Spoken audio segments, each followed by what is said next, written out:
Hi Lighthouse family, hope you're doing well. If I asked you to rate yourself 1 to 10 on how well you love others, what would you say? What would your strengths and your weaknesses be when it comes to loving others? Whether it's your spouse or your kids, your roommates or friends, relatives or coworkers. How we love is ultimately the most important thing about us. It's what God cares most about and how we can make our greatest impact on others. And in today's devotional, I want to dig a bit deeper and talk about not just what we can do to love others, but why we do it. What are the motivations of our love? What drives us to serve and sacrifice? What moves us towards patience and kindness and forgiveness? Because of the idols of our hearts, as well as the way that we've been shaped and impacted by our upbringing and our culture, all of us can easily love God and others for all kinds of different reasons. And so today I want to just briefly explore with you what it means to have the gospel transform the way we love, so that we can love like Christ and point others to Christ with our love. This is a picture that I think describes much of how we love in many of our relationships. Our love for others is based upon and fueled by their love for us. This kind of love says, I'll love you if you love me. I'll forgive you if you forgive me. I will serve and sacrifice for you if you serve and sacrifice for me. Love is a transaction. It is giving only when we are getting something in return. But this type of love is built on a very unstable foundation, because not only is our love for others always changing, but other people's love for us is always changing as well. And once others stop loving us the way we want to be loved, the relationship can quickly become a downward spiral of accusations, criticism, and blaming each other for why the relationship is not doing well. There are many other reasons that motivate our love for God and others.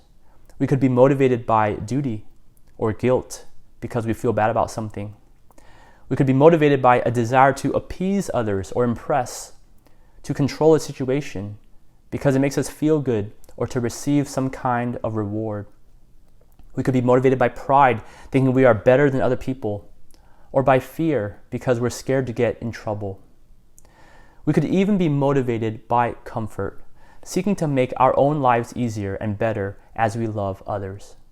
Our hearts are full of so many motivations when we love others, and many times we might not even know that those motivations are there until we don't get what we really want from others, and then we respond with anger, frustration, or disappointment.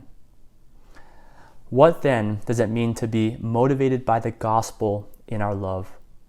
What does it mean to have a motivation that is distinctly Christian and different than the love of this world? 1 John 4:19 says this, "We love because he first loved us." As Christians, God's love for us is where we get our motivation, our source of power, our inspiration and example for our love. I know for myself, I can easily forget this. Many times I can try to love God or others by my own strength or by my own wisdom. And I can tell myself I just need to try harder or be better as I attempt to muster up feelings of compassion or empathy for others. Or many times I can be motivated simply by a sense of Christian duty, out of a sense of obligation. And while we are called to obey and submit to God's commands, God has given us a much better way to encourage our hearts when we find it hard and difficult to love. And that is to be motivated by the gospel, by grace. Command-motivated love says, I'll love you because God says I have to. But grace-motivated love says, because of God's amazing and infinite love towards me, I am compelled to show love to you. This is a picture of what it means to be motivated by the gospel in our love. Instead of having our starting point be our love for others, it starts with God's love for us. Instead of having ourselves or another person as the main focus, grace-motivated love has God's love as the main focus, as the primary catalyst for our love.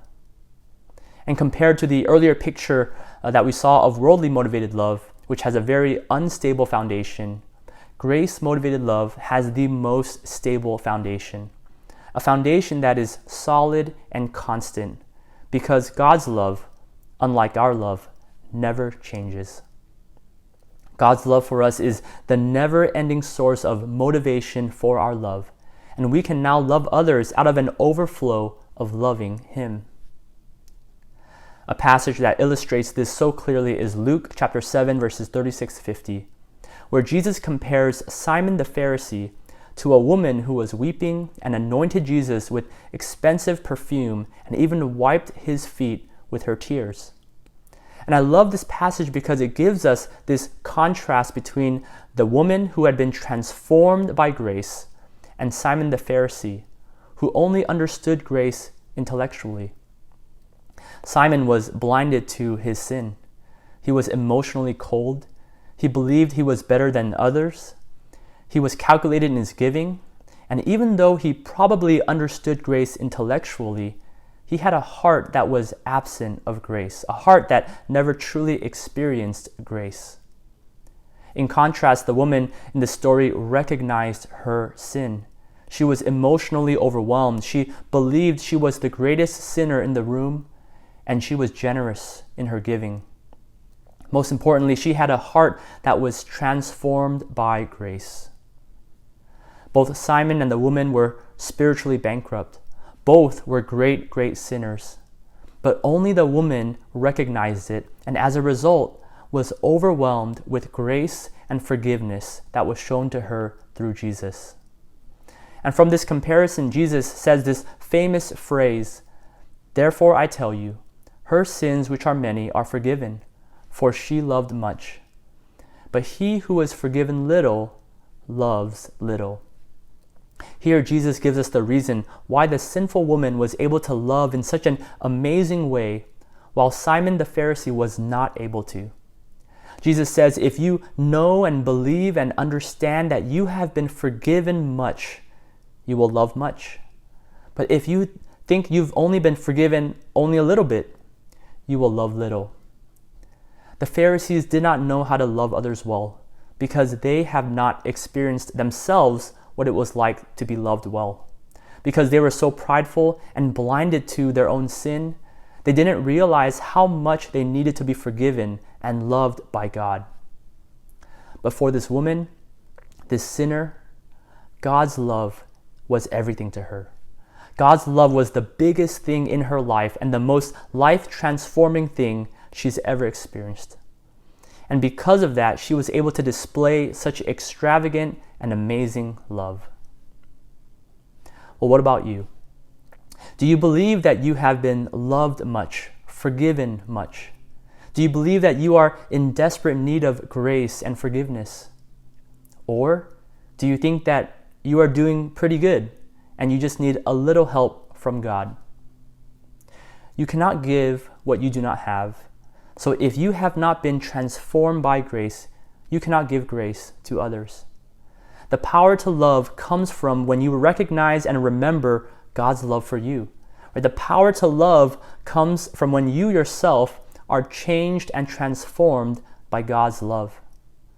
So whether you are struggling to love a spouse, a child, a coworker or relative, a friend or roommate, the way you can fuel your faith every day is by remembering and meditating upon God's love for you. I want to end with this question. Why should Christians be the most loving people? Is it because they try the hardest? Is it because they follow the rules? Is it because they have a lot of knowledge about the Bible? It's none of those reasons. Christians should be the most loving people because they themselves have experienced the greatest love in Jesus. Lighthouse family, because we have received grace from God, we can give grace to others. As we seek to love God and others in this new year, I encourage you to be amazed and in awe of God's love for you.